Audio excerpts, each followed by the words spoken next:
When me and Lynn first started drifting, it was so difficult to find out where to go, who to talk to, what car you needed, how to set up the car. That process of me and Lynn learning how to drift maybe took a decade, whereas we condensed that down to a program that takes half a day now.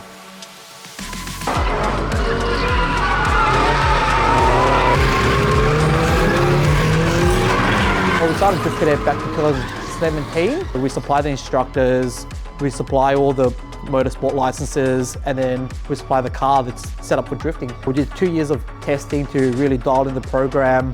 When me and Lynn first started, it took us so long to do because we were learning by ourselves, researching, trial and error, whereas now customers can come, book in a half-day course. The car's already set up, there's an instructor always with them, and then we've got the drifting techniques simplified. So they'll come in, they'll learn how to clutch kick, and even just revving up the motor, because you know, your daily driver, most guys don't even rev past 3,000 or 4,000 RPM.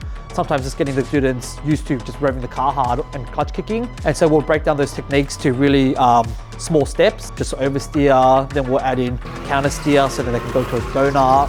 Exercise like handbrakes, just pulling the handbrake first, just getting used to pulling the handbrake and getting the rears to lock up before we add in a bit of steering input to get the car to slide.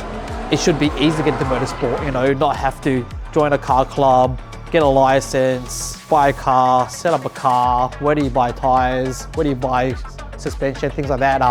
Guys come in half a day, they get the basic techniques, and then after that, they can go out into the world and buy their own drift car and get going straight away.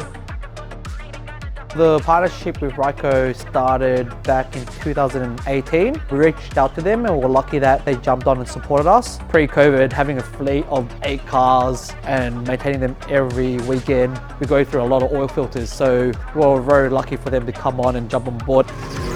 My first car was an A86, which I guess was a blessing in disguise because it's underpowered, everything's all manual, so you learn how to work on the car as well as drive it.